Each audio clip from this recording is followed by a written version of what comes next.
मैं अकेला ही चला था जानिबे मंजिल मगर लोग साथ आते गए कारवां बनता गया। ये शेर सही बैठता है ना ही बरेली के बल्कि पश्चिमी उत्तर प्रदेश के जाने माने हड्डी रोग विशेषज्ञ डॉक्टर विनोद पागरानी पर।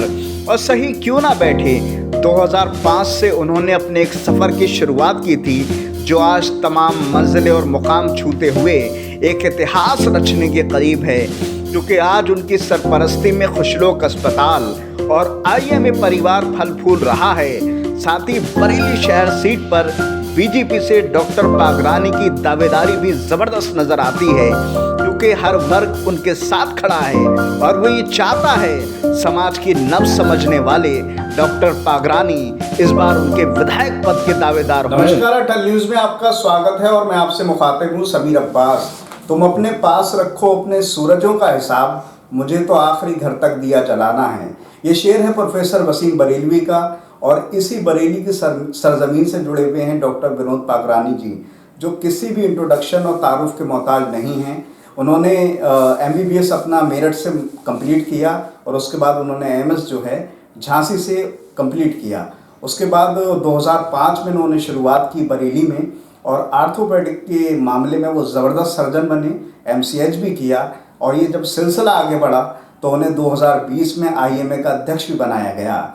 लेकिन क्योंकि आज मुद्दा बहुत ख़ास है और वक्त भी कम है, सियासी माहौल चल रहा है, 14 तारीख को बरेली में चुनाव होने वाला है। 124 विधानसभा बरेली शहर सीट से वो दावेदार भी हैं, ज़बरदस्त शख्सियत हैं। कम उम्र में उन्होंने तमाम मुकाम हासिल किए हैं। तमाम विषयों पर हम उनसे बात करेंगे, क्योंकि डॉक्टर की जो सोच होती है वो समाज के हर तबके तक होती है, हर तरह के लोगों तक होती है। तमाम बातों में बात करेंगे। एक छोटा सा इंट्रोडक्शन है, आपका तारुफ है, उर्दू में बोलें, क्योंकि आप इस सरजमीन से जुड़े हुए, उर्दू भी बहुत बेहतरीन बोलते हैं और समझ सकते हैं। कुछ इजाफा करना अगर चाहें तो आप कर सकते हैं, उसके बाद हम थोड़ा सा विषय पर। जी नमस्कार, आपने वैसे ही बहुत बता दिया। मैं doctor Vinod Pagrani orthopaedic surgeon हूँ और एक सुपर स्पेशलिटी हॉस्पिटल है।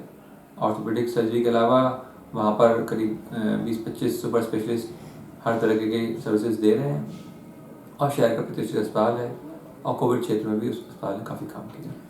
मैं शुरुआत यहाँ से करूँगा। सरकारी योजना है आयुष्मान भारत, ज़बरदस्त योजना है, आपने लगातार उसके ज़रिए से काम किया। कोविड में भी लोगों ने उसका इस्तेमाल किया क्योंकि उस टाइम तमाम मुश्किलें थी।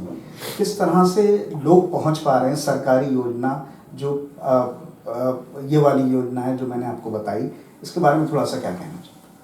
देखिए, आयुष्मान योजना एक हमारे आदरणीय प्रधानमंत्री जी द्वारा चालू करी गई और स्वास्थ्य क्षेत्र के लिए बहुत ही अच्छी योजना है। बहुत सारे लोग इसमें लाभान्वित हो रहे हैं और हर समाज, हर वर्ग का लोग इसका लाभ ले रहे हैं। हमारा अस्पताल भी सुविधाएं दे रहा है और कोशिश करी जाएगी और भी लोग इसका व्यापक स्तर से लाभ ले पाएँ और सरकार को सुझाव भी भेजे जाएंगे कि इसमें हम और क्या बेहतर किया जा सकता है। बरेली का एक इतिहास रहा है कि दिनेश जौहरी जो कि स्वास्थ्य मंत्री रहे, वहाँ से शुरुआत होती है। IS तोमर जी वो मेयर बने, डॉक्टर अरुण कुमार जी विधायक 2 बार रहे। अब उसमें ये सिलसिला आगे बढ़ता है। Doctor Anees Baig, doctor Vinod Pagrani ji, doctor Parveen Maheshwari ji, बहुत सारे नाम हैं।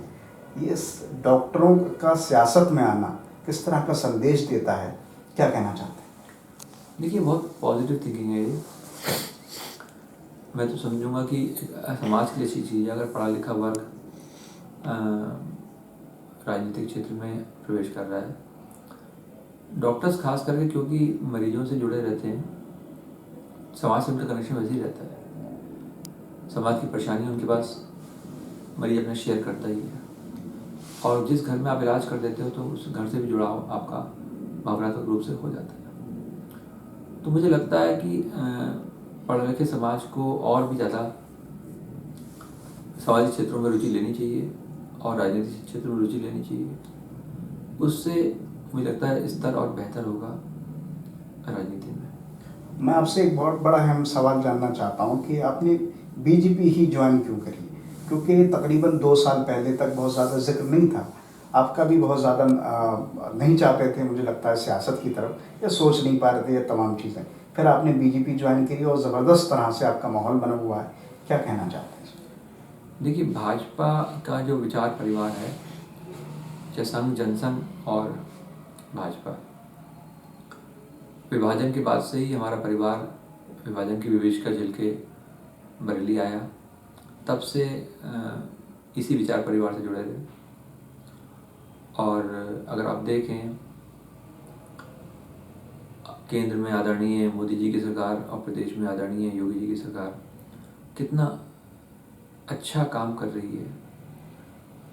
सबका साथ, सबका विकास, सबका विश्वास। और जहाँ एक तरफ हम अपनी सांस्कृतिक मूल्यों को, धरोहरों को बचा रहे हैं, आगे बढ़ा रहे हैं, संग संग हम विकास के कार्य कर रहे हैं। चाहे हर घर नल योजना हो, चाहे गरीबों को घर मिल पा रहा हो, चाहे आयुष्मान योजना हो, चाहे किसान बीमा योजना हो, हर तरह का विकास का कार्य हो रहा है। बिजली की मान के चलिए, आज की डेट में शहरी क्षेत्र में 24 घंटे बिजली मिल रही है और कस्बों में करीब 22 घंटे बिजली मिल रही है तहसीलों में, और गांव के क्षेत्र में लगभग 18 से 20 घंटे बिजली मिल रही है।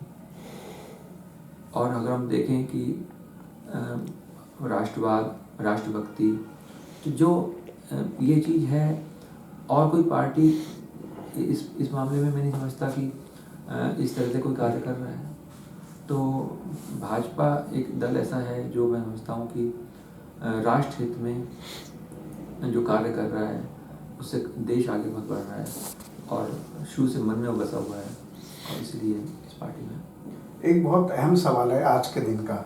आज बहुत सारे लीडरों में, चाहे वो बीजेपी के समाजवादी पार्टी में, और समाजवादी पार्टी की बीजेपी में, ये एक दल बदल का एक हिसाब पूरा चल रहा है। मैं नाम किसी का नहीं लूँगा। आप इस तरह की जो माइंड के लोग होते हैं, सोच रखते हैं, किस तरह से देखते हैं? क्योंकि ये भी एक सियासत का चलन नज़र आता है। कहते कुछ हैं, करते कुछ हैं। देखिए, वो हर किसी का अपना एक मन का भाव है कि कौन कहाँ जा रहा है। हो सकता है कि उनके स्वार्थ कुछ हों जो यहाँ सिद्ध ना हो पा रहे हों, इसलिए पलायन कर रहे हों। तो ये कहना, मैं उस बारे में कुछ क्या कहूँ कि कोई आदमी दल छोड़ रहा है तो डेफिनेटली उनको या तो उनके स्वार्थ सिद्ध नहीं हो रहे हैं, इस वजह से वो छोड़ रहे हैं। जी, बस आखिरी के 2 सवाल हैं, क्योंकि आपके पास हर तबके का इंसान आता है और आप पूरा भौगोलिक स्थिति को भी जानते हैं, क्योंकि आप इस इलाके में रह रहे हैं। चाहे वो सीवीगंज से शुरू होता है और पीर बहुड़ा तक जा रहा है पूरा इलाका। अगर आपको पार्टी, जनता मौका देती है तो चिकित्सा के क्षेत्र में तो आपने वैसे ही काफ़ी काम किया है। आगे क्या आपने जहन में एक प्लान बनाया, रोड मैप तैयार किया? देखिए, चिकित्सा क्षेत्र में यही है कि और हम व्यापक स्तर से सुपर स्पेशलिटी सर्विसेज शहर में जो कम रेट पे दे पाएँ, एक तो मन में ये भाव है। आयुष्मान योजना और व्यापक स्तर से लागू हो और बेहतर स्तर से लागू हो। इसके अलावा शहर के विकास के लिए हमारा जो एयरपोर्ट बना है, उसमें हर तरह की शहरों की फ़्लाइट उपलब्ध हो, फ्रीक्वेंट लेवल्स पे बार बार हो। संग संग कन्वेंशन सेंटर हमारे बहुत ज़रूरत है शहर में, खासकर एयरपोर्ट के पास में, जिसमें बड़ी मीटिंग्स कर पाएँ। लगभग अगर हम बड़ी मीटिंग समझें कि मान लो 5000 लोगों की मीटिंग करनी है, इंडस्ट्री की या किसी एसोसिएशन की, राष्ट्रीय स्तर की, तो हम नहीं कर सकते। तो ऐसा कन्वेंशन सेंटर होना चाहिए जिसमें हम बड़े लेवल की मीटिंग कर पाएँ, ताकि देश विदेश के लोग आके यहाँ पर बड़ी बैठकें हो सकें। इसके अलावा हमारे पास एक जीवन शैली के लिए अच्छे पार्क होने चाहिए, जैसे हमारा गांधी उद्यान है, उस तरह के और भी उद्यान हमारे शहर में हर क्षेत्र में होता है, उसका लाभ ले सकें लोग। स्टेडियम भी और होने चाहिए। तो मुझे लगता है कि योग के लिए इंस्टीट्यूट और योग की एक्सरसाइज, योग सिखाने वाले लोग और योग की ट्रेनिंग और टीचिंग दोनों चीज़ें वाले इंस्टीट्यूट्स होने चाहिए, ताकि जीवन शैली के परिवर्तन हो पाए। क्योंकि आजकल जो रोग हैं, ज़्यादातर रोग जीवन शैली को लेके हैं, और जीवन शैली के परिवर्तन को लेके जो भी चीज़ें हैं उस पर ज़्यादा जोर दिया जाए, ताकि हमें डॉक्टरों की और दवाओं की कम ज़रूरत पड़े और हम स्वस्थ जीवन जी सकें। आपने जीवन शैली की बात की, उसी से मैं अपने आखिरी सवाल का ख़त्म करूंगा। बड़ी बिजी लाइफ होती है डॉक्टर की, और फिर सियासत में भी आप कूद गए। किस तरह से अपनी और चीज़ों को लिए वक्त निकाल पाते हैं? मनोरंजन जिसमें ख़ास अहम है, और बरेली की कुछ सरजमीनों, कुछ मिट्टी ऐसी रही है कि यहाँ लोगों में शौक़ होता है। किसी को शायरी का शौक़ होता है, किसी को कविताएँ लिखने का, किसी को टीवी देखना, किसी को घूमने का। आपको क्या शौक़? देखिए, मैं कहूँगा कि हॉस्पिटल से और समाज के कार्य में मेरी मेन रुचि है। ज़्यादातर वक्त उसी में निकल जाता है। हाँ, ये ज़रूर है, शायरी सुनने का, कविता सुनने का शौक़ रखता हूँ। अगर फुर्सत मिलती है तो वो ज़रूर सुनता हूँ। बाकी तो मैं ये कहूँगा कि जितना समय अपने समाज को और इलाज में दे पाता हूँ, वही मैं अपने आप को धन्य पाता हूँ। हमारे ज़रिए से अगर बरेली की आवाम और जनता को कोई पैगाम, कोई मैसेज देना चाहते हैं, क्योंकि आपकी जो नज़र है वो बहुत दूर की होती है, दूरगामी होती है, कोई पैगाम देना चाहते हैं तो दे सकते। मैं कहूँगा कि हमें इस बार फिर से भाजपा सरकार को स्थापित करना है। दोबारा 350 से ज़्यादा सीटें जीतनी है और सब लोग मिलकर ये प्रण कर लें कि भाजपा को फिर से प्रदेश में लाना है। जय हिंद, जय भारत। हमारी ढेरों शुभकामनाएं हैं आपके लिए, दिल्ली मुबारकबाद है। आपको पार्टी टिकट दे, आप विधायक बने और उससे ऊपर उठ के मंत्री बने और बरेली का नाम रोशन करें। बहुत सारी शुभकामनाएं आपको। धन्यवाद। तो हमारे साथ थे डॉक्टर विनोद पागरानी जी, जो कि बरेली के एक ऐसी शख्सियत हैं जिनको हर कोई जानता है और वो सबको जानते हैं।